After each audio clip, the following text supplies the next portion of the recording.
নবীজি হাতটা গোটায় নিল, আবু তালেব দুনিয়া থেকে বিদায় নিয়ে নিলেন।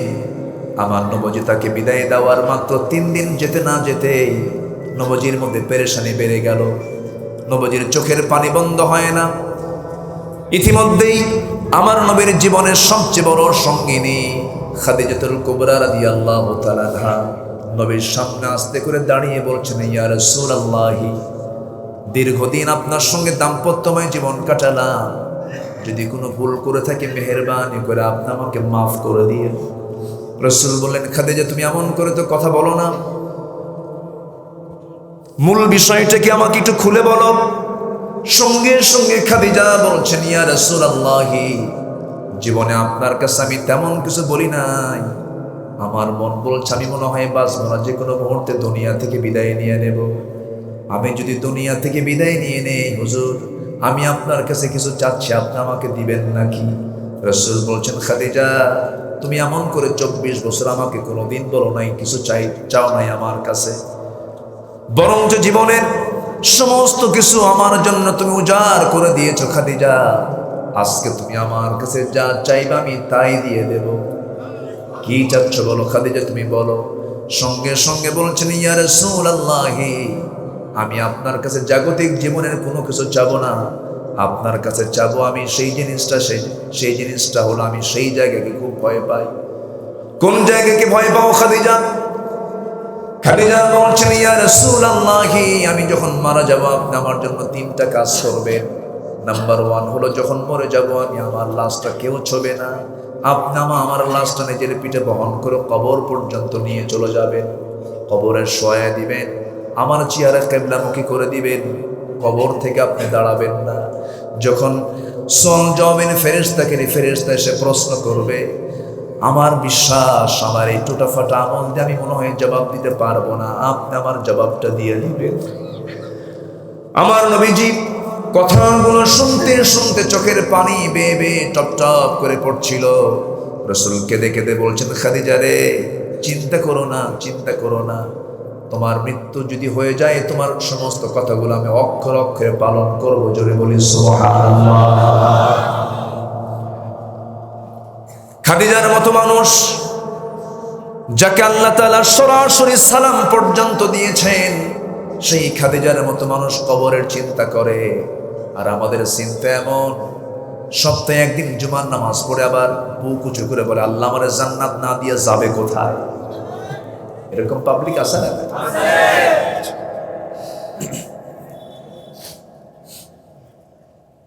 আমার বন্ধুগণ, খাদিজার ইন্তেকাল হয়ে গেল।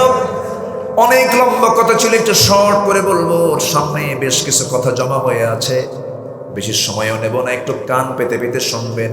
মেরাজটা কেন হলো? কয়টা কারণে বলেন কয়টা কারণে? 1 নম্বর মানসিক তৃপ্তির জন্য রাসূলের দেখেন 3 দিনের ব্যবধানে মারা গেলেন। 1 নম্বর আবু তালেব, 3য় দিনে মারা গেলেন খাদিজা রাদিয়াল্লাহু তাআলা আনহা।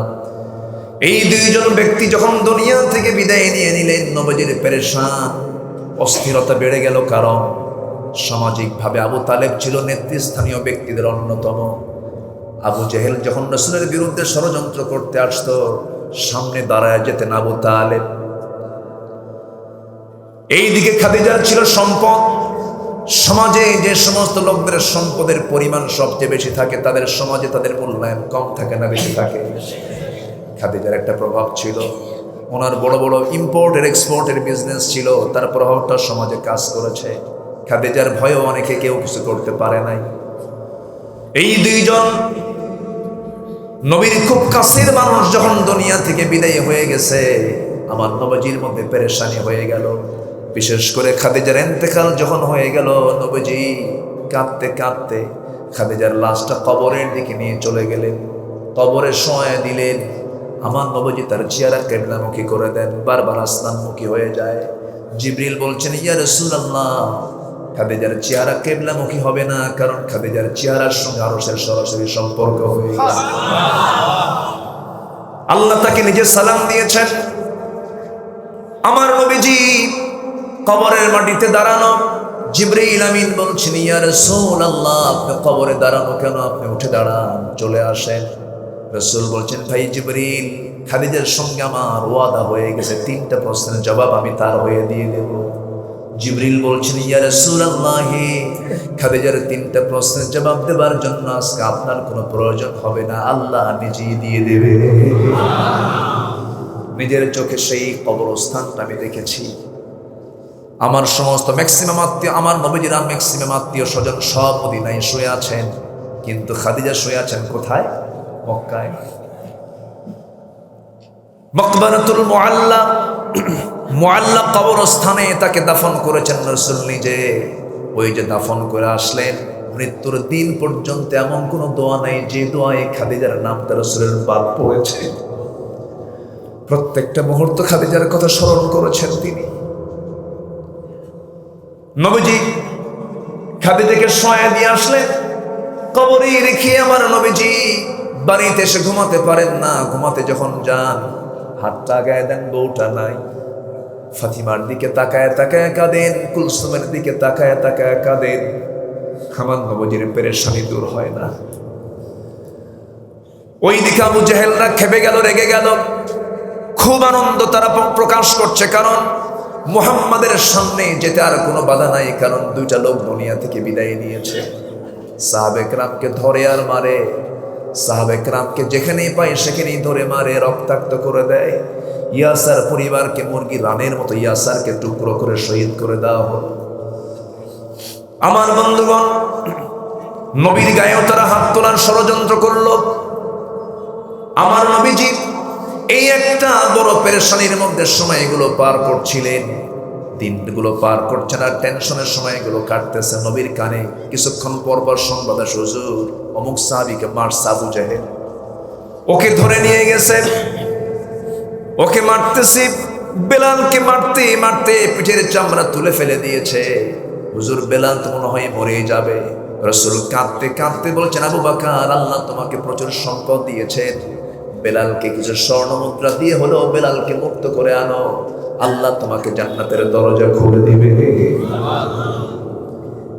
বেলালকে মুক্ত করে আনা হলো।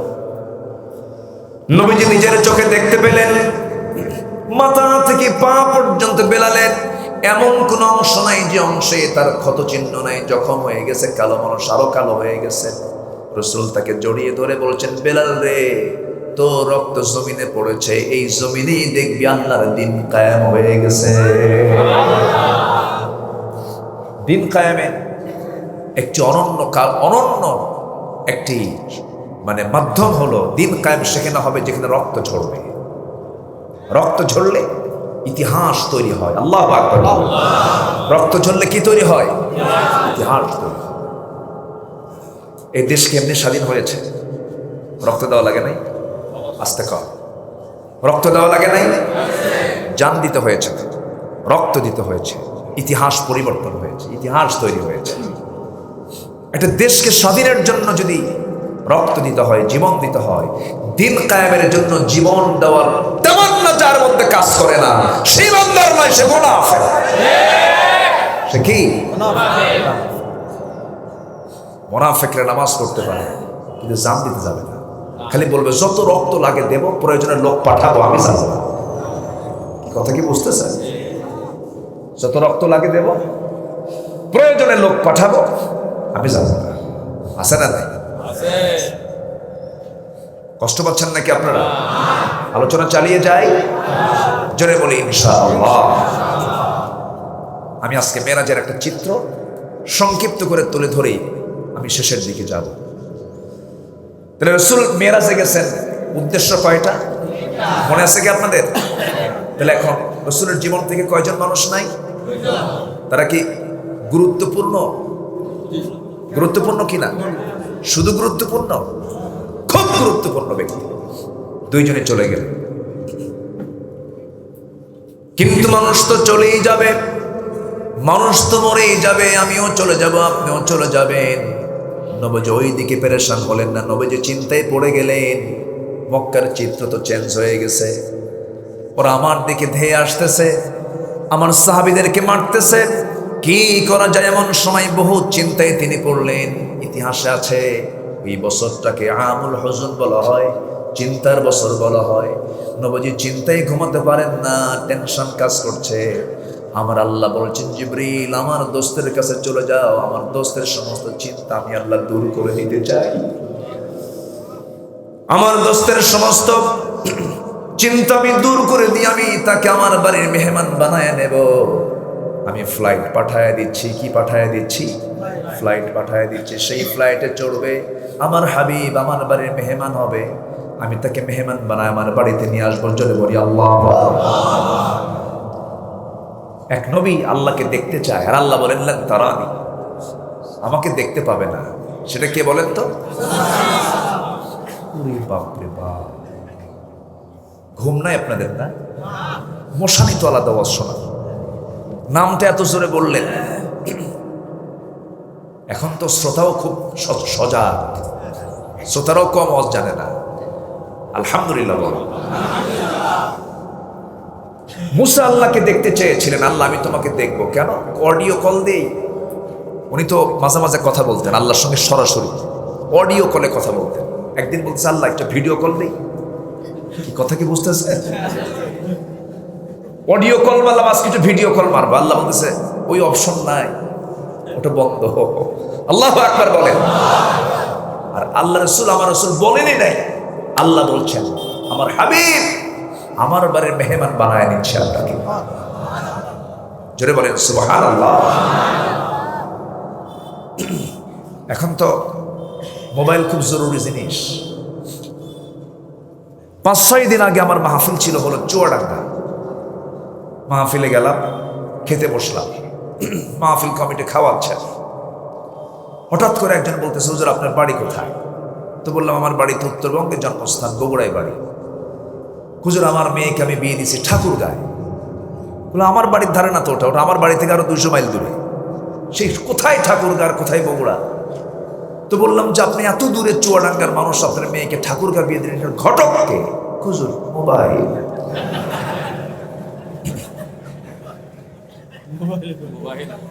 কি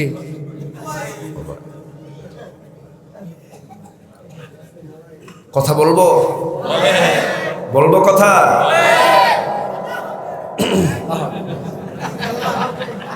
শিখেছে বাবু, একটু জিকির করি লা ইলাহা। গরম পানি,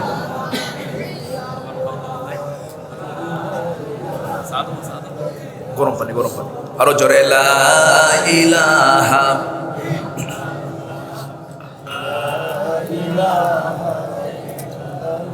আরো জোরে লা ইলাহা।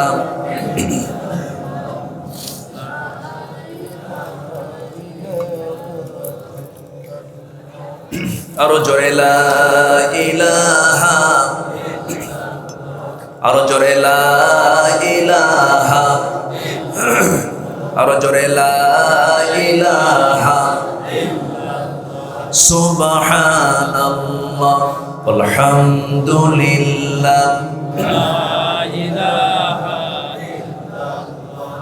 লা ইলাহা লা ইলাহা ইল্লাল্লাহ মুহাম্মাদুর রাসূলুল্লাহ সাল্লাল্লাহু আলাইহি ওয়াসাল্লাম। আরেকটা ছেলে গত বছর হবে, ওর হাত থেকে মোবাইলটা হেরে গেছে, বুঝলেন? তাই বললাম কি ব্যাপার তোমার মোবাইল হেরে গেছে, মন খারাপ কেন? হুজুর মোবাইলটা হেরে যাওয়াতে বিধবা হয়ে গেছে। কি হয়ে গেছে? বিধবা হয়ে গেছে। এত আসক্তি মোবাইলের উপরে। আজকের ছোট্ট ছোট্ট বাচ্চাদেরকেও মা খাওয়াতে পারে না, যদি বলে মা গেমসটা চালু করো তাহলে খাবে। আমি কি ভুল বলছি? কি সমস্যা? আচ্ছা, কি আওয়াজ শোনা যাচ্ছে না? যাচ্ছে তো? আলহামদুলিল্লাহ বলেন। মাইক হলে ভালো তো, মাইক হলে ভালো তো, আলহামদুলিল্লাহ। কিন্তু মুখে দাড়ি নাই। যদি ওয়াজে যদি হেদায়েত হতো, বুঝলেন, তাহলে এই দেশের মাইক হলার কি সবচেয়ে বড় পীর সাহেব হতো না? বলেন, সবচেয়ে বেশি ওয়াজ শোনে কারা?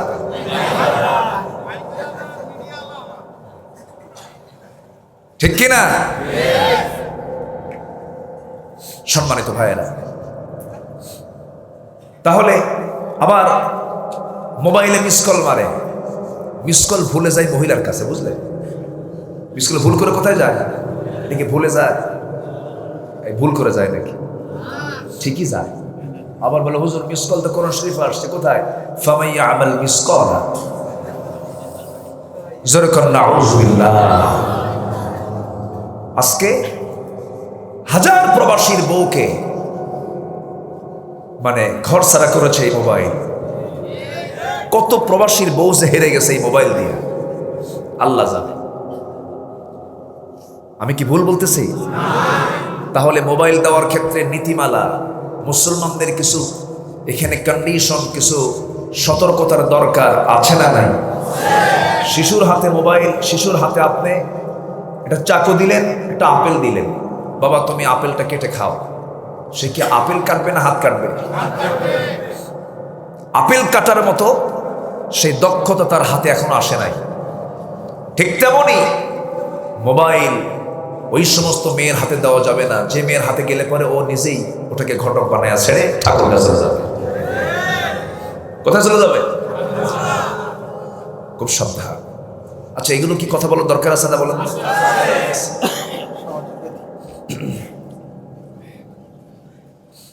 আমার বন্ধুগণ,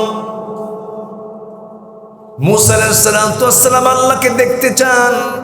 আল্লাহ বললেন মুসা ভিডিও কল হবে না, ভিডিও কলটা দিয়ে তোমার কোনো লাভ হবে না, ভিডিও কল অপশনটাই বন্ধ রেখে দেওয়া আছে। আল্লাহ আমি তোমাকে দেখবই, যদি দেখতেই চাও তুর পাহাড়ে আসো। তুর পাহাড়ে গেলেন, আল্লাহ তাআলাকে দেখতে নিয়ে মুসা অসুস্থ হয়ে গেলেন, সেন্সলেস হয়ে পড়লেন, পারলেন না।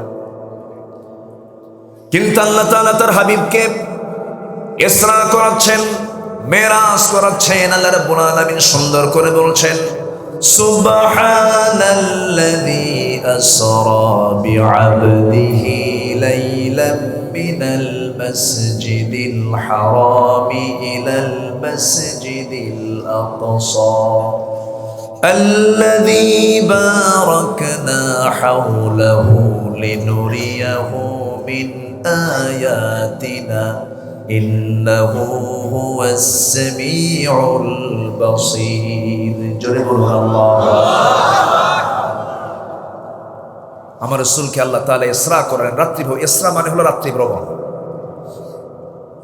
মক্কা থেকে এই বাইতুল মুকাদ্দাস, মসজিদ হারাম থেকে মসজিদ আকসা কয়েকশো মাইল না, হাজার মাইল অতিক্রম করে আমার নবীজি কোন যুগে আসলেন? যে যুগে বিমান ছিল না। সেই সময় একমাত্র বাহন ছিল হলো কি? ঘোড়া, উট, এরপরে গাধা, খচ্চর, এইগুলো ছিল একমাত্র বাহন। সেই যুগে আমার নবীজি মক্কা থেকে তিনি চলে আসেন বাইতুল মুকাদ্দাস। আসার সঙ্গে সঙ্গে আল্লাহ তাআলা একটা বিশাল সম্মেলনের ডাক দিলেন, সকল পয়গম্বরকে মসজিদে হাজির করলেন। সুবহানাল্লাহ বলবেন। যত পয়গম্বর পৃথিবীতে আল্লাহ তাআলা পাঠিয়েছেন সকল পয়গম্বরকে আল্লাহ তাআলা মসজিদ আকসায় হাজির করলেন। হাজির করা হলো, এখন নামাজ পড়া হবে। নামাজ পড়াবেন কে?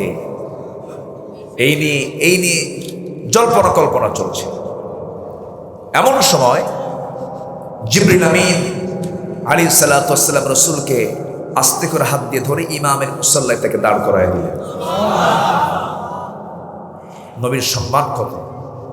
নামাজ পড়লেন, সকল পয়গম্বরদের সঙ্গে দেখা হলো, কিন্তু সবার চেহারা, সবার সঙ্গে কথা বলে এগুলো মনে ছিল না রাসূলের সবকিছু। কিন্তু একজনের নাম মনে ছিল বেশি। কে? মুসা। বলেন কার নাম? বলেন কে? এই যে বলছে, একজন সঠিক উত্তর দিয়েছে, তার নামটা মনে ছিল বেশি। কারণ তার সঙ্গে কথা হয়েছে কম না বেশি? কম না বেশি? বেশি।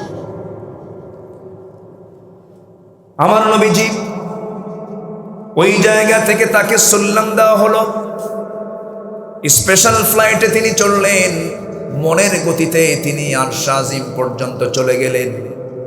দিদার হলো, জান্নাত দেখলেন, জাহান্নাম দেখলেন, সব কিছু তিনি অবলোকন করলেন, সব কিছু অভিজ্ঞতা নিয়ে আসলেন।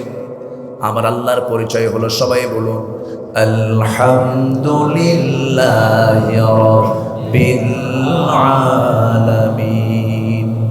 আর আমার নবীর পরিচয় হলো ওয়ামা আরসালনাকা ইল্লা রাহমাতাল লিল আলামিন। আমার আল্লাহ হলেন সাত আকাশের মালিক, সাত জমিনের মালিক, সাবাত আবহুর, সাত সমুদ্রের মালিক। আল্লাহ তাআলা তার রাসূলকে করেছেন সকল জগতের জন্য রহমত করে, আল্লাহ তাআলা তাকে পাঠিয়ে দিয়েছেন। ধরুন এই শাসনের যিনি এমপি, মনে যদি বলেন আমি পুটখালি চিনি না, এটা কি তার যোগ্যতার কথা হবে নাকি? যোগ্যতার কথা হবে না।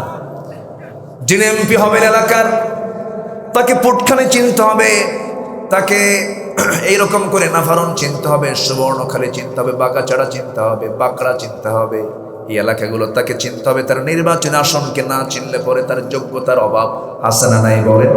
আছে। আমার নবীকে আল্লাহ তাআলা গোটা বিশ্ব জগতের জন্য রহমত করেছেন, এই জন্য তারা গোটা বিশ্ব জগৎ দেখার দরকার আছে না নাই? আছে না নাই? তিনি সব দেখলেন। প্রত্যেকটা আসমানের নবীদের সঙ্গে তার কথা হলো, দেখা হলো, সাক্ষাৎ হলো। সব সাক্ষাৎ শেষ করে জান্নাত জাহান্নাম গুলো দেখলেন। এই দীর্ঘ সময় যে পাড়ি দিলেন তিনি, দুনিয়াতে নামলেন, সব হয়েছে এক রাতের মধ্যেই। কি কয় রাতের মধ্যে? এক রাতের মধ্যে। কেউ কেউ বলেছেন সময় চলে গেছে মাত্র 29 সেকেন্ড। যেরকম সুবহানাল্লাহ। আল্লাহ কি পারেন না? আসতে বলবেন না, পারেন না? এই যুবকরা, ল্যাপটপ যখন চালায় কেউ, ল্যাপটপে একটা প্রোগ্রাম তুমি দেখতেছো, সেই প্রোগ্রামটাকে তুমি এখন দেখবে না, পরে দেখবে, ওটাকে পুশ করা যায় না? পুশ করে ওটা রেখে দিয়ে অন্য প্রোগ্রামে গিয়ে আবার এখানে পুশটা আবার অন করে দেখা যায়, ঠিক কিনা? আল্লাহ তাআলা তার রাসূলকে তার মেহমান করে নিয়ে আসার জন্য তিনি সমস্ত গতিকে থামিয়ে দিলেন। যেরকম সুবহানাল্লাহ। সব গতিকে থামিয়ে দিয়ে আল্লাহ তাআলা তাকে মেরাজ করালেন, ইসরা করালেন। তিনি সব দেখলেন, সবকিছু অবলোকন করলেন। এক নাম্বার হলো মানসিক তৃপ্তি তার মধ্যে চলে এলো। আল্লাহ তাআলা তাকে মানসিক তৃপ্তিটা দিয়ে দিলেন। কেউ কেউ বলেছেন তার যে সময়টা, ওই সময় গিয়েছে 27 বছর। দুনিয়ার হলো 63 বছর, কত হলো? 90 বছর। এই যে তার বিশাল সময়টা চলে গেল, আর শাজিমের মেহমান তিনি হয়ে গেলেন। সব কিছু দেখা শেষ হয়ে গেল। কোন কোন জাহান্নামী কোন কোন আমলে জাহান্নাম কাটতেছে তাদের কথাগুলো তিনি জানলেন, দেখলেন, শুনলেন। এরপরে সেই জায়গা থেকে যখন তিনি নেমে আসবেন, আল্লাহ তাআলা তার রাসূলকে ডাক দিয়ে বলছেন, আমার হাবিব, আপনার উম্মতের জন্য আমি কিছু গিফট দিতে চাই। আপনার উম্মতরা যদি 50 ওয়াক্ত নামাজ পড়তে পারে, আমি তাদেরকে জান্নাত দিয়ে দেব। কয় ওয়াক্ত নামাজ? কয় ওয়াক্ত নামাজ? 50 ওয়াক্ত নামাজ। 50 ওয়াক্ত নামাজ নিয়ে আমার নবীজি যখন তিনি চলে আসতেছেন, কোনো নবী কেউ কোনো কিছু বললেন না। মাঝখানে এক জায়গায় একটা নবী আমার রাসূলকে আটকিয়ে দিয়ে বলছেন, আল্লাহর পয়গম্বর, সর্বশ্রেষ্ঠ পয়গম্বর, আল্লাহ আপনাকে আপনার উম্মতের জন্য কি দিয়েছেন? 50 সালাতান, 50 ওয়াক্ত নামাজ দিয়েছেন। 50 ওয়াক্ত নামাজ আপনার উম্মতকে আল্লাহ তো দিলেন, ভালো কথা, আপনি নবী বড়, আপনার সম্মানটাও বড়। আমি মুসা মাঝে মাঝে বলতাম, আল্লাহ আমারে নবী না বানায়া যদি তুমি আমাকে শেষ নবীর উম্মত বানাতে, আমি নিজেকে ধন্য মনে করতাম। আপনার দাম বেশি, মর্যাদা বেশি, কিন্তু আমি কিন্তু আপনার আগে দুনিয়াতে উম্মত চষায় আসছি। উম্মত যে কোন জাতের হয় আমার জানা আছে। কি কথা কি বুঝতেছেন? উম্মত কোন জাতের হয় আমার জানা আছে। আল্লাহ আমারে অর্ডার দিয়েছে, তুমি বলে দাও আনতাযবাহু বাকারা, তোমরা গরু কুরবানি দাও, জব করো। আমার উম্মতরা কয়টার রং কি, এটার বয়স কত, এটা কোন ধরনের হবে, দুনিয়ার পেঁয়াজ লাগায় দেয় উম্মতরা। 50 ওয়াক্ত নামাজ পড়তে পারবে না, নামাজকে কমাতে হবে। আমার রাসূল বলছেন, ভাই মুসা, আমি তো চলে এসেছি, আমি বলবো কেমনে? আপনি আবার যান, আল্লাহ যদি কিছু বলে আপনি আমার নামটা নেবেন, ঠিক হয়ে যাবে। সুবহানাল্লাহ। খুব মজার নবী ছিলেন। একদিন এক ইহুদি এবং এক সাহাবী দুজন কথা বলতে বলতে বলতেছে, ইহুদি বলতেছে আমাদের নবী মুসা বল, সাহাবী বলছে আমাদের নবী মুহাম্মদ বল। সাল্লাল্লাহু আলাইহি ওয়াসাল্লাম। সহিহ বর্ণনা, এটা সহিহ হাদিসে এসেছে। এই তর্ক চলে গেছে নবী পর্যন্ত। রসুল দুজনকে ডাকলেন, ডেকে বলতেছেন, সাহাবী আমার তুমি কি বললা? আমি বলছি আপনি বড়। রসুল এবার বলছেন, দেখেন একজন রসুল আরেকজন রসুলকে কি দাম দেয়। তিনি বলতেছেন, শোনো, আমার ভাই মুসাকে খাটো করো কেন? হাসরের ময়দানে কিয়ামতের দিন মানুষ অচেতন হয়ে যাবে, প্রথম হুঁশ ফিরবে হলো আমার হুঁশটা প্রথম ফিরবে। আমার হুঁশ ফেরার পর আমি দেখব আমার ভাই মুসা আর শাজিম ধরে আছে। মানে কি রাসূল কি বুঝালেন? আমার ভাই মুসা কিন্তু কোনো অংশ ছোট না। তাহলে একজন রসুল আরেকজন রসুলকে দাম দেয়। আজকের সমাজেও একজন আলেমকে আরেকজন আলেমের দাম দেওয়ার দরকার আছে না নাই? দাম দেয়। কোনি কেমন আলেম, কত সাগর, কি বানাইছে, আছে না নাই? শোনেন, আগে তো আমরা তো সচরাচর কোনো সমস্যা হলে হুজুরদের কাছে যাই, হুজুর একটু দোয়া করেন। এখন আমার কথা কি জানেন, উল্টা দোয়া আপনারাই করেন, আমরা যেন ভালো হই। 6 মাস আগে আমি চিটাগাং যাবো, একটা মাহফিল আছে।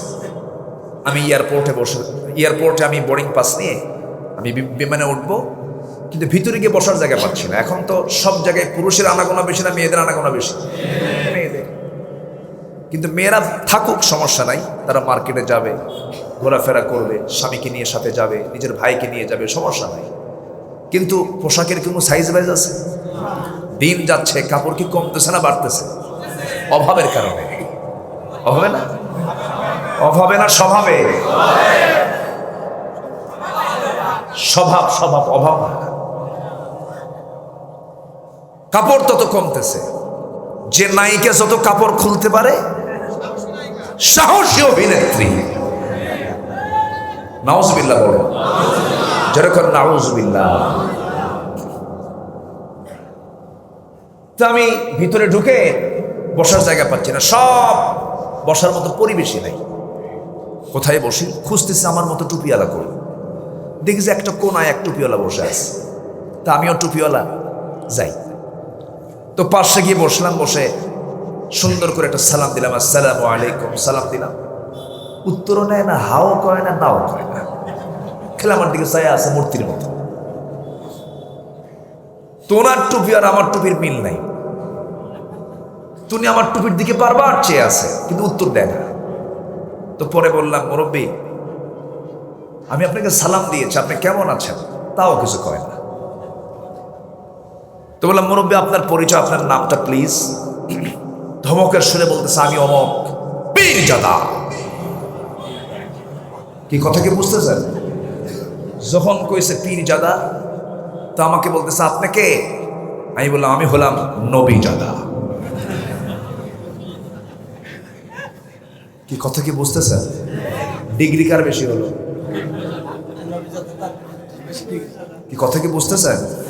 ওরে থামাচ্ছি আমি, তোর অহংকার কদ্দুর আজকে দেখায় দেবে। তো আমাকে বলতেছে, আপনি আমাকে এরকম করে কথা বলছেন কেন?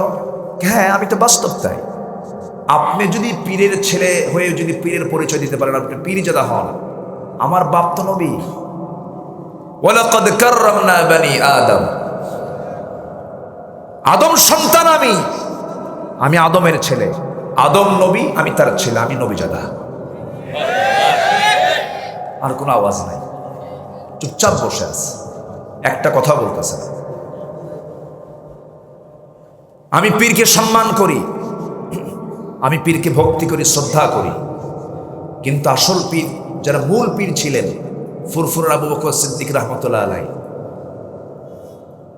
এরপরে আশরাফ আলী থানবী রহমতুল্লাহ আলাইহি,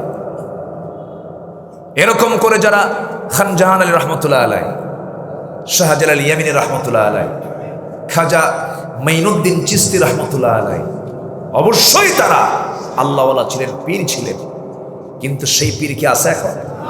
সব তার ছেলে জাদা, সব পীর জাদা। দুই একটা হারাম জাদা নাই?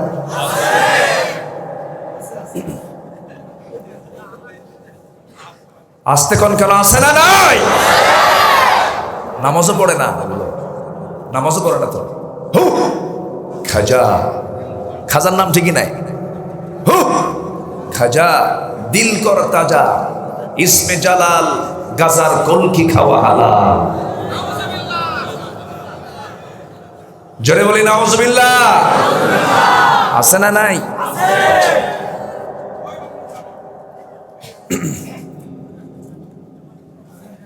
না রাত হয়েছে মনে হয় না? যে মুরব্বী যান কেন? মুরব্বী চলে যাচ্ছেন, আবার আসবেন? আপনাদের ভাষা তো খুব সুন্দর ভাষা, খুব ভালো। আমি যশোর নিয়ে খুব প্রশংসা করি, আলহামদুলিল্লাহ বলেন।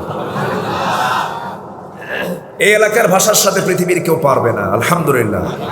আমিও ফেল, আমিও পারবো না, কারণ আপনারা একদম বাই বর্ণ সুন্দর ভাষায় কথা বলেন, জন্ম থেকেই ভালো আপনারা।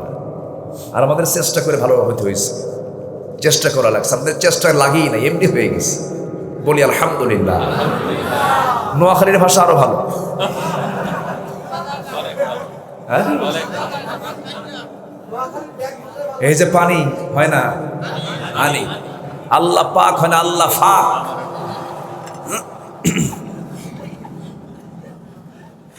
তাদের কাছে তাদের ভাষা ভালো, মায়ের ভাষা শ্রেষ্ঠ ভাষা, আলহামদুলিল্লাহ বলেন। চিটাগাং থেকে আমার এক বন্ধু মুখতার নাম ফোন দিচ্ছে, সালাম আলাইকুম বদ্দা, আই মুখতার হাত দে, অনেক গামাসানি, বুঝতেছেন কিছু? কঠিন ভাষা বলতেছে, আমি মুখতার বলতেছে, আমি মুখতার বলছি, বড় ভাই আপনি কেমন আছেন? বদ্দা আই মুখতার হাত দে, অনেক গামাসানি। এত জটিল ভাষা মালাকুল মউত বুঝবে না। কথার কথা বললাম, রূপক ভাবে বললাম, মালাকুল মউত বুঝবে না কেন? বুঝবে, জটিলতা দেখেন। বাংলা কোথায় আর ওটা গেছে কোথায়? বলি আলহামদুলিল্লাহ। সম্মানিত ভাইয়েরা, কথায় তো কথা বাড়ে, বহুদিকে চলে গিয়েছিলাম। আমার নবীজি কাউকে খাটো চোখে দেখতেন না। একটা সিম্পল মানুষ রসুলের সামনে আসতেন, রসুল তাকে সম্মান দিয়ে কথা বলতেন। সুবহানাল্লাহ, সুবহানাল্লাহ। অহংকার দুনিয়াতেও পতন, অহংকার আখেরাতেও পতন। অহংকার করা যাবে না। রসুল মেরাজ থেকে অহংকারের সবক নিয়ে আসছেন, একটু আসতেছি, লাইনে আসতেছি। মেরাজের 14টা দফা আছে। কয়টা দফা আছে? 14 দফা। আমরা ফুল না শুনলেও আমরা আক্ষরিকভাবে সবগুলো শুনে আজকে যাব। চলে বলি ইনশাআল্লাহ। আমার ভাইয়েরা, আল্লাহ রাব্বুল আলামিন রাসূলকে দিয়ে এমন ইতিহাস গড়ালেন, পৃথিবীর কোনো মানুষ সেই জায়গায় কখনো যেতে পারবে না। আল্লাহ তাআলা তার হাবিবকে সেই জায়গায় নিলেন। সমস্ত কিছু সফর হয়ে গেল। আমার নবীজি ফেরার পথে আল্লাহর নবী মুসা তাকে আটকিয়ে দিলেন। নামাজ 50 ওয়াক্ত হবে না, নামাজকে কমাতেই হবে, আপনি চলে যান আল্লাহর কাছে। আল্লাহকে বলছেন, আল্লাহ আমি তো চলেই গেছিলাম। মুসা মাঝ পথে আটকায় দিয়েছে। আল্লাহ বলছেন, এমন লোকের নাম নিছেন বেকায়দা, না মানলে অসুবিধা, শুনতেই হবে, কারণ আমার মুসা যা বলে তা করে ছাড়ে। যে প্রশ্ন করবে সে উত্তর না দেওয়া পর্যন্ত মুসা ঠিক থাকে না। মাঝে মাঝে আল্লাহকে প্রশ্ন করতেন, প্রশ্ন ঘন ঘন করতেন। একদিন বলছেন, আল্লাহ একটা প্রশ্ন করে কি, এই মুহূর্তে তুমি বলো এই পৃথিবীর সবচেয়ে খারাপ লোকটাকে? আল্লাহ বলছেন, দেখবা? হ্যাঁ, খারাপ লোকটাকে একটু দেখি, ওর চেহারা কেমন। আল্লাহ বললেন, মুসা তুমি এখানে দাঁড়াও। দাঁড়ালেন তিনি। সামনে দিয়ে একটা লোক চলে গেল, সাথে একটা ছোট্ট ছেলে আছে। এবার বলছে আল্লাহ, প্রশ্ন কিন্তু অর্ধেক বলছে, আর অর্ধেক প্রশ্ন আছে। কি প্রশ্ন বলো? আর কি প্রশ্ন করবে বলো? এবার তোমাকে বলতে হবে এই পৃথিবীর মধ্যে সবচেয়ে ভালো লোকটাকে এই মুহূর্তে। তুমি একটু দাঁড়াও, কিছুক্ষণ পর ওই দিক থেকে একটা লোক আসবে, সে হচ্ছে পৃথিবীর সেরা মানুষ। যে লোকটা সকালবেলা গেছে সেই লোকটা আবার ওই দিক থেকে বিকালবেলা আসতেছে তার সন্তানকে নিয়ে। আল্লাহকে বলছেন, আল্লাহ একই লোক সকালবেলা খারাপ থাকলো, বিকালবেলা ভালো হয়ে গেল, একই লোক, এর রহস্যটা কি? আল্লাহ বলছেন, মুসা এই লোকটা সকালবেলা ছিল নিকৃষ্ট মানুষ, কিন্তু যে আমলটা করেছে, যে তওবাটা করেছে, চোখের পানি ফেলে ফেলে মাফ চেয়েছে, আমি এই মুহূর্তে তাকে দুনিয়ার শ্রেষ্ঠ মানুষ বানায় দিয়েছি। জোরে বলে সুবহানাল্লাহ। মাঝখানে কি আমল করছে? আজকে বলে কি করেছে? আজকে আমরা তওবা করে যাব। তওবা করবো না ইনশাআল্লাহ? তওবা মানে কি? হ্যাঁ, ফিরে আসা। হ্যাঁ, আমার যারা ওয়াজ শুনেছে, আমার তওবার উপর অনেক আলোচনা আছে। তওবা মানে হলে ফিরে আসা, নির্দিষ্ট কোনো দোয়ার মধ্য দিয়ে তওবা না। চুরি করেছি আর করব না, জমির আইল ঠেলছি আর ঠেলবো না, মানুষের টাকা লুটপাট করেছি আর করব না, বনের সম্পত্তি বুঝে দেই নাই বুঝাই দেব। বনের সম্পত্তি বুঝায় দেয় না, এরকম তো ভাই এলাকায় নাই। তাহলে তো ওয়াজ করলে সমস্যা।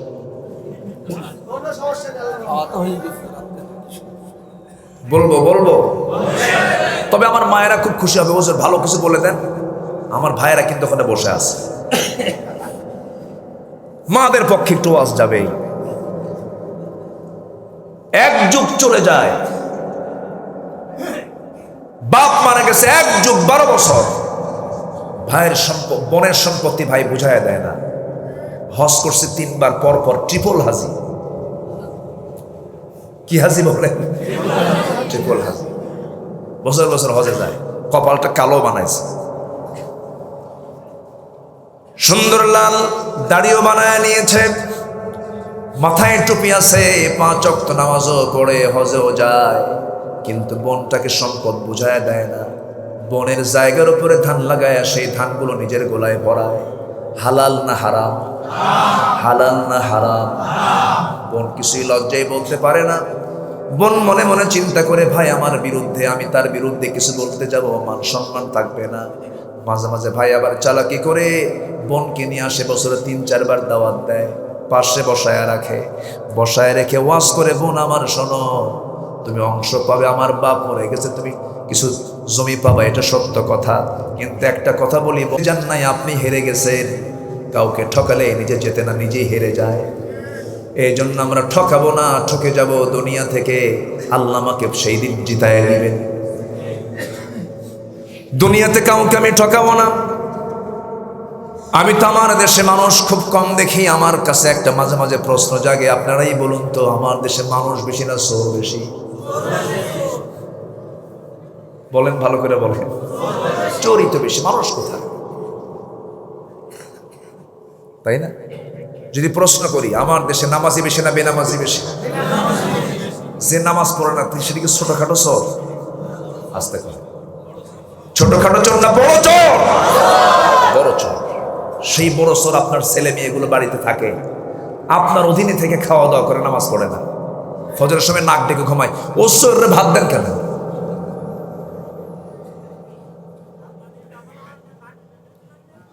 হ্যাঁ, মারবে না? সন্তান স্কুলে যায় না, শাসন করে। সন্তান পড়াশোনা করে না, শাসন করে। নামাজের জন্য 1 নম্বর শাসন করতে হবে মুসলমান। পরিবারের দায়িত্ব আছে না নাই?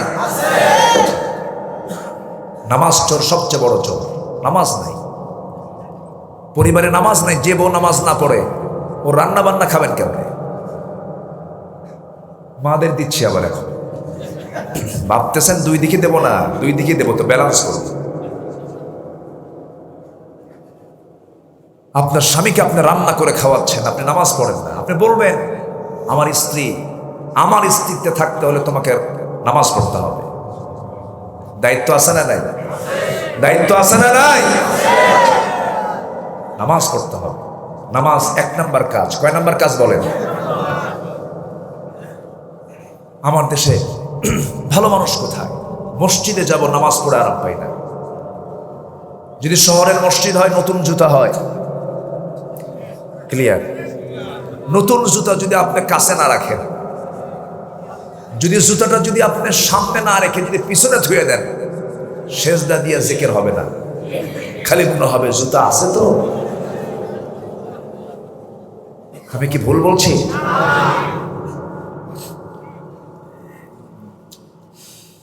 আমরা কোথায়? মসজিদে গ্যারান্টি নাই, একটা জুতার গ্যারান্টি নাই।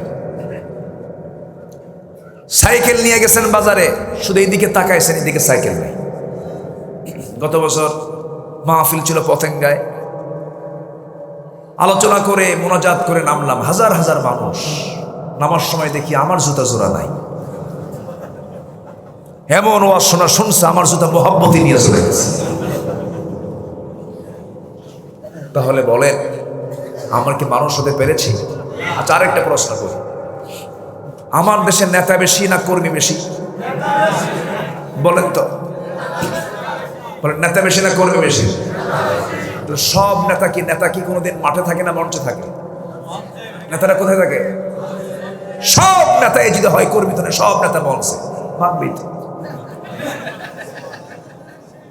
ঠিক কিনা? সম্মানিত ভাইয়েরা, আমরা বেশি নেতা দেখতে চাই না, আমরা নেতা দেখতে চাই একজন, তিনি হচ্ছেন মুহাম্মদ সাল্লাল্লাহু আলাইহি ওয়াসাল্লাম। আমাদের নেতা কয়জন? কয়জন? আমাদের রব কয়জন? আমাদের কোরআন কয়টা? আমাদের কিতাব এক, নেতা এক। এই তিনটার ভিতরে যদি আমাদের দিনের নাম ইসলাম, দলের নাম ইসলাম, রবের নাম আল্লাহ, নেতার নাম রাসূল, এই তিনটার মধ্যেই যারা ষড়যন্ত্র করবে, আমরা তাদের জিহ্বা টেনে ছিঁড়ব। মুসলমান রাজি আছেন? কারা কারা হাত উঁচু করে দেখা।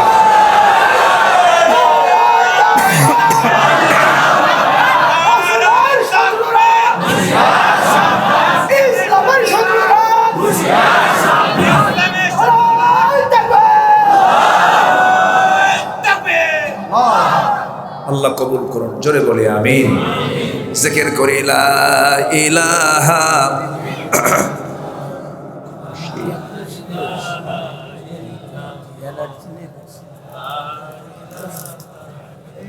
আরো জোরে লা ইলাহা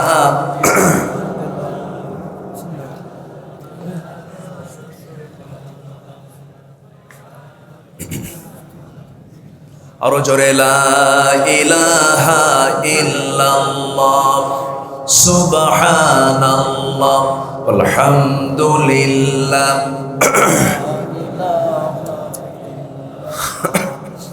আরো জোরে লা ইলাহা ইল্লাল্লাহ সুবহানাল্লাহ আলহামদুলিল্লাহ।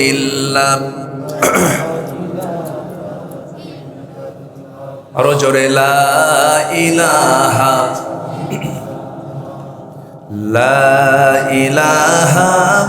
ইল্লাল্লাহ মুহাম্মাদুর রাসূলুল্লাহ সাল্লাল্লাহু আলাইহি ওয়াসাল্লাম।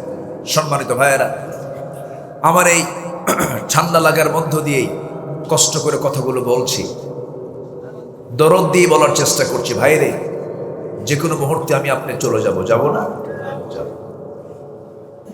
কে কখন অসুস্থ হয়ে যায়, কে কখন মরে যায়, কেউ তো আমরা বলতেও পারি না। জানি কি আমরা? এই যে বসে আছেন ভাই, এখানে মুরব্বী বসে আছেন, এর মধ্যে হঠাৎ তো একজনের মৃত্যু হতে পারে, হতে পারে না? নিজের চোখে দেখেছি কত বক্তা কথা বলতে বলতে ঘাড় মটকে চেয়ারই শেষ, ইমাম নামাজ পড়াতে পড়াতে মুসাল্লাই শেষ, ডিসি তার কর্মকর্তাদের সঙ্গে মিটিং করতে করতে ওই জায়গায় ঘাড় মটকে শেষ।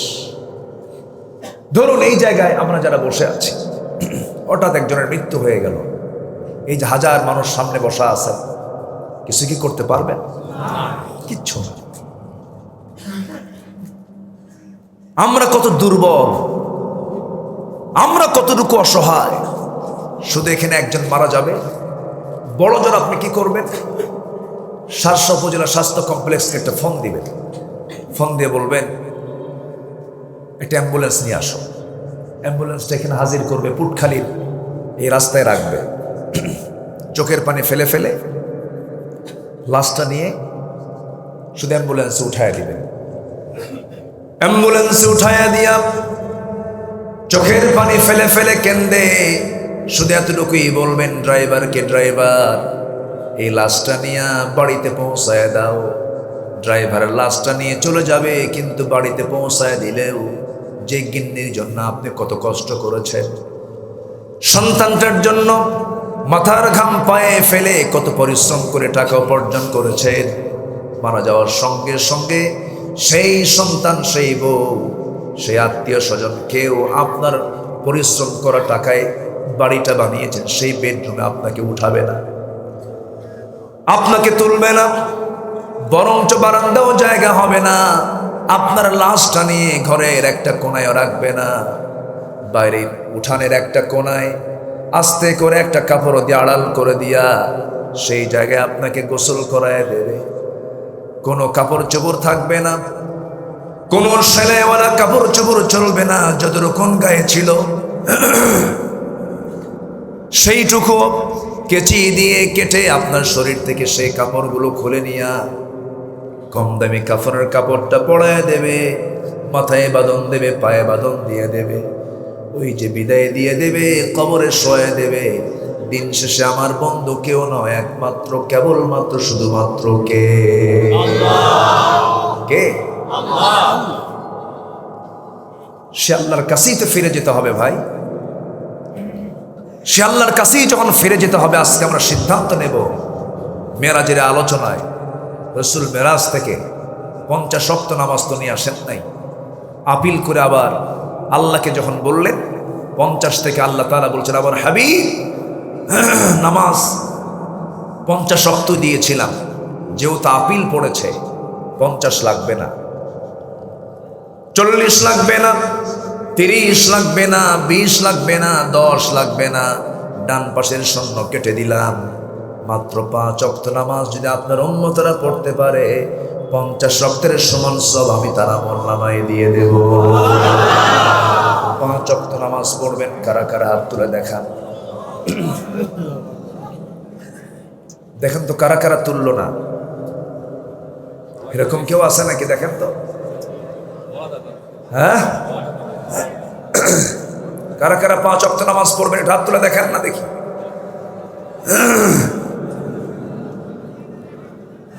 আশেপাশে একটু তাকায় দেখেন,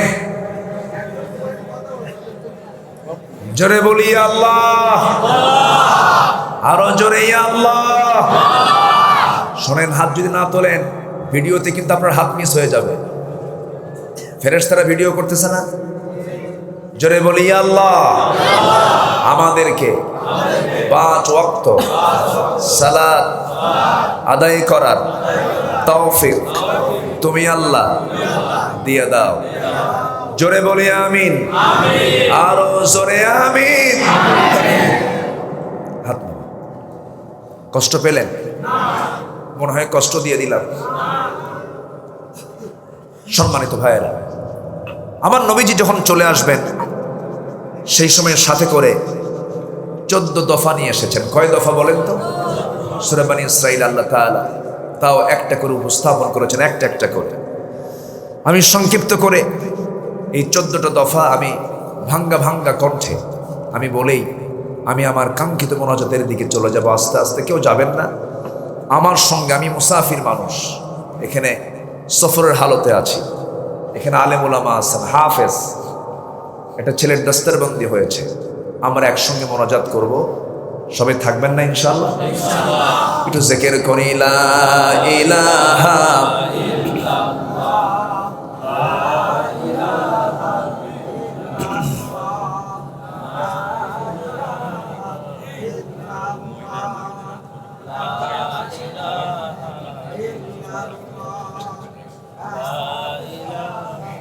আরো জোরে লা ইলাহা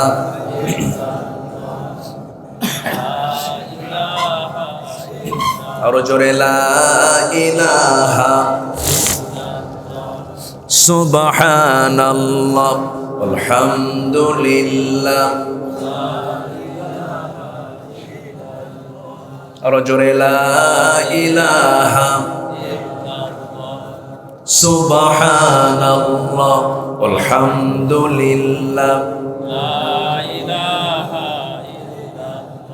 আরো জোরে আল্লাহ আল্লাহ আল্লাহু লা ইলাহা ইল্লাহু লা ইলাহা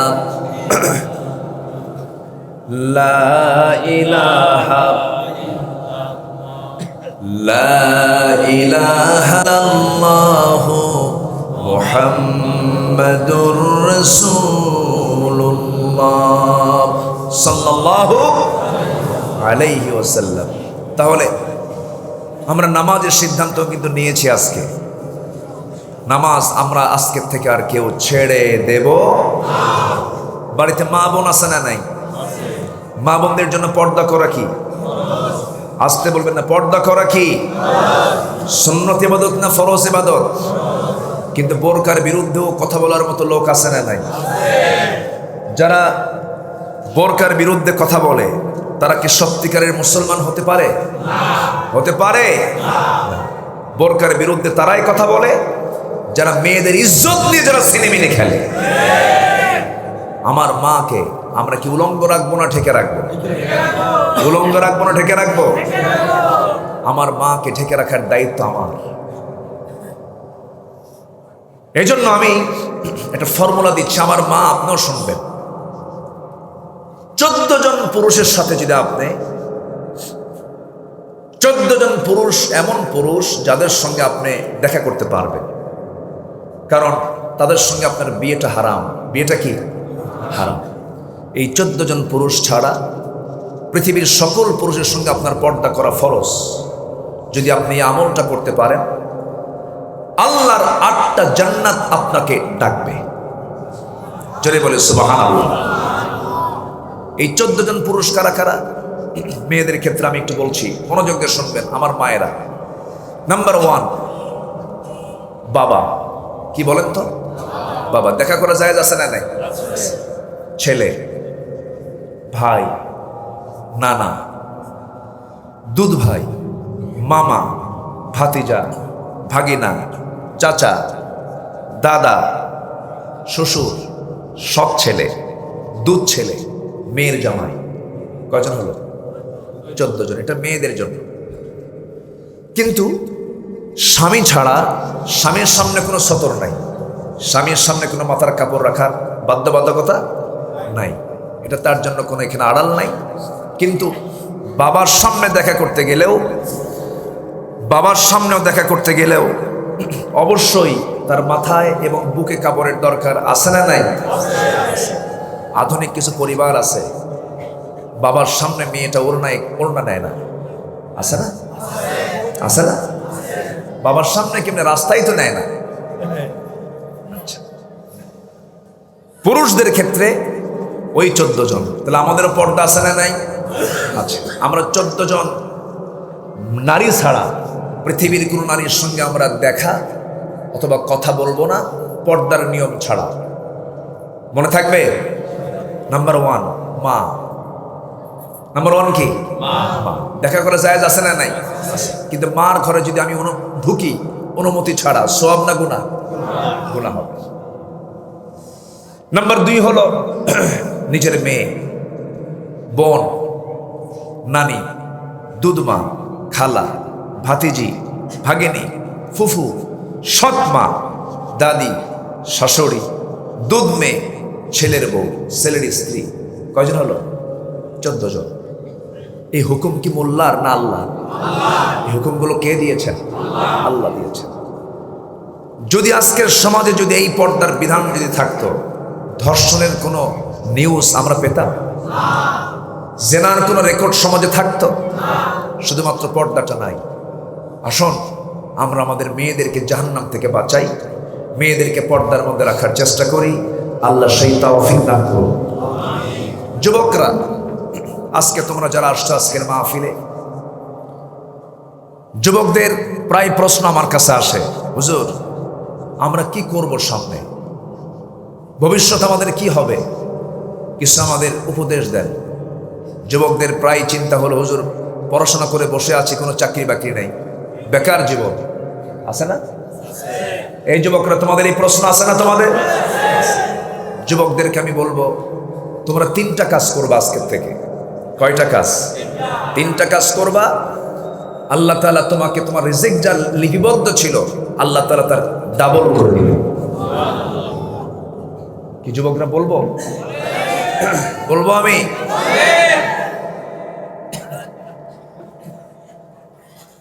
হ্যাঁ, ফুল কালেকশন বন্ধ, কালেকশন বন্ধ, কালেকশন না লাগবে না? আচ্ছা, ঠিক আছে, আলহামদুলিল্লাহ। যুবকদের জন্য তিনটা আমল। এক নাম্বার হলো, যুবকরা তোমাদের রিজিক যদি ডাবল করতে চাও, একা থেকো না, দুইজন হয়ে যাও।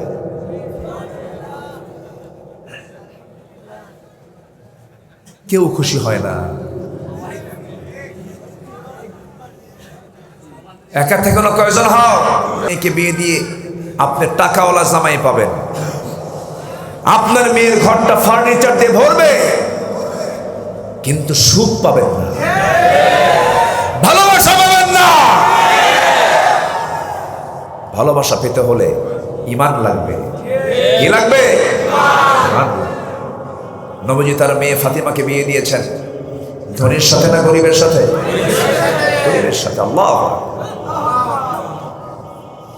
নবীজি তার মেয়েকে বিয়ে দিবেন, বিয়ের জন্য সিদ্ধান্ত নিলেন, কে আমার মেয়েকে বিয়ে করবে? আসো। মদিনার সবচেয়ে ধনী ধনী সাহাবীরা নবীর সামনে দাঁড়ায় যায়। রাসূল বললেন, নটেলাও হবে না, আমার পছন্দের জন এখন আসে নাই। সবার শেষে প্রস্তাব দেওয়ার জন্য সাইয়েদনা আলী নবীর সামনে দাঁড়ায় আছেন। রাসূল বলছেন, আলী কি যেন বলতে চাও বলে ফেলো। হুজুর কি যে কও নিজেও জানি না। তুমি কি আমার মেয়েকে বিয়ে করবে নাকি? সাইয়েদনা আলী বলছেন, হুজুর দিলে করা যায়। রাসূল বললেন, ঠিক আছে, আমি তো দেব, হাতে কোনো টাকা পয়সা আছে নাকি? আলী বলছেন, হুজুর টাকা পয়সা পাবো কোথায়, ঘরই তো নাই আমার। নবীজি তার মেয়েকে বিয়ে দিবেন, ঘর নাই এমন একটা ছেলেকে তিনি পছন্দ করে বললেন, আলী তোমার হাতে কি আছে সেটাই বলো। হুজুর এই যে তরবারি, এই যে ঢাল আছে। রাসূল বলেন, তরবারি লাগবে যুদ্ধের জন্য, ঢালটা বেচে আসো। এই ঢাল বেচারের টাকাই হবে আমার মেয়ে ফাতিমার বিয়ের মোহরানা। যেরকম সুবহানাল্লাহ। বেচে আসো। বিক্রি করতে গেলেন, বিক্রি করতে গিয়া সকালবেলা সাইয়েদনা ওসমান সামনে দাঁড়ায় আছেন। তিনি বলছেন, আলী তোমার মতো মানুষ ঢাল বিক্রি করার জন্য আসছো কেন? সঙ্গে সঙ্গে আলী বলছেন, আমার তো বিয়ে ঠিক হয়ে গেছে। সঙ্গে সঙ্গে আলী বলছেন, ওসমান বলছেন, আলী বিয়ে তো ঠিক হয়েছে, ভালো কথা। কার সঙ্গে হলো? আপনার শালীর সাথে হয়েছে। নবী তার মেয়েকে আমার সঙ্গে বিয়ে দিতে চেয়েছেন। সাইয়েদনা ওসমান খুব খুশি হয়ে বললেন, ওরে আলী, এই যে তুমি আমার ঢালটা আমার হাতে দিয়ে দাও, আমি তোমাকে টাকাটা দিয়ে দিলাম। টাকা নিয়ে তিনি খুশি মনে চলে যাচ্ছেন। পিছন থেকে ওসমান বলছেন, আলী ঢালটা আমার হাতে মানায় না, তোমার হাতেই মানায়। তুমি তো যোদ্ধা মানুষ, বিয়ে তো হয়ে যাচ্ছে, তুমি আমার আত্মীয় হয়ে যাচ্ছ, হবি ভাইরা হয়ে যাচ্ছ তুমি আমার, এই জন্য আমি তোমাকে আগাম এই ঢালটা তোমাকে গিফট করে দিলাম। যাও, নিয়ে যাও। ঢালও পেলেন, টাকাও। নবীর সামনে গিয়ে হাজির। রাসূল বলছেন, আলী ঢাল মনে হয় বিক্রি হয় নাই। হুজুর ঢাল বিক্রি হয়ে গেছে, এই যে টাকা। ঢাল হাতে কেন? হুজুর ঢালও পাইছি, টাকাও পাইছি, আমাকে একজন গিফট করছে। কে? আপনার বড় মেয়ে জামাই ওসমান। রাসূল বলেন, লোক আর খুঁজে পাও নাই। সুবহানাল্লাহ বলবেন না? কি সুন্দর রাসূল একটা পরিবেশ তৈরি করেছেন। আজকে বিয়েটা কত কঠিন হয়ে গেছে দেখেন। বিয়েটা আজকে জটিল হওয়ার কারণে যুবকরা আজকে তার চরিত্র হারাচ্ছে। ঠিক কিনা? চরিত্র হারাচ্ছে। রাসূল মেয়েটাকে বিয়ে দিলেন। বিয়ের সময় আমার নবীজি কেঁদে ফেললেন। কেঁদে ফেলে বলছেন, ফাতিমা তোমার জন্য একটা পান পাত্র দিলাম, তোশক দিলাম, পানির মশক দিলাম, একটা পিসদানি দিলাম, যাও সংসার করে খাও, মৃত্যুর দিন পর্যন্ত স্বামীর বিরুদ্ধে যেন একটা নালিশ আমার কানে না আসে। আল্লাহ। আর এখনকার মেয়ের বাপ কি করে? মেয়েকে বিয়ে দিয়ে বলে, মা তুই যা সংসার কর, যদি তোর স্বামী তোরা যদি কিছু কয়, খালি আমার একটা ফোন দিবি, খাইয়া ফালাম। আছে না এরকম কিছু অসভ্য? আছে না নাই? বিয়ের পর শ্রেষ্ঠ ঘর হবে একটা নারীর জন্য বাবার ঘর না স্বামীর ঘর? আমার মায়ের কি আলোচনা শুনতেছে নাকি? বাবার ঘর না স্বামীর ঘর? স্বামীর ঘর। এটা খেয়াল রাখতে হবে। আজকে কেমন যেন একটা উল্টাপাল্টা একটা ভাব, কেউ কাউকে দাম দিতে চায় না, বউ স্বামীকে দাম দিতে চায় না, আবার স্বামীও বউকে পাত্তা দেয় না, আছে না নাই? আছে। কেন? এর মূল কারণ হলো ইসলাম না মানা। আমার ইসলামটাকে মানবো, জোরে বলি ইনশাআল্লাহ। রাসূল মেয়েটাকে বিয়ে দিলেন, চলে গেলেন। কোনদিন নবীর সামনে এসে স্বামীর বিরুদ্ধে নিজে পরিষ্কার করি, আমি আমার কাজ নিজেই নিজেকে করা পছন্দ মনে করি। মা, তুমি দুনিয়াতে তাই করে যাবে, কাজের মানুষের প্রয়োজন নাই, তুমি একাকি চলে যাও। একটা আমল তোমাকে শিখায় দিচ্ছি, সুবহানাল্লাহ, আলহামদুলিল্লাহ, আল্লাহু আকবার 33 বার আমল করবে, পড়বে সকাল বিকাল। আল্লাহ তোমাকে সমস্ত কাজগুলো নিজে দায়িত্ব নিয়ে আল্লাহ তোমার সমস্ত কাজকে সহজ করে দিবে। আল্লাহ তুমি সকল মাদেরকে এই সমস্ত বিষয়গুলো আমল করার তৌফিক দিয়ে দাও, জোরে বলে আমিন। সম্মানিত ভাইয়েরা, যতটুকুন হয়েছে আমি আর পারছি না, আমরা বলে ফেলি আলহামদুলিল্লাহ, জোরে বলি আলহামদুলিল্লাহ।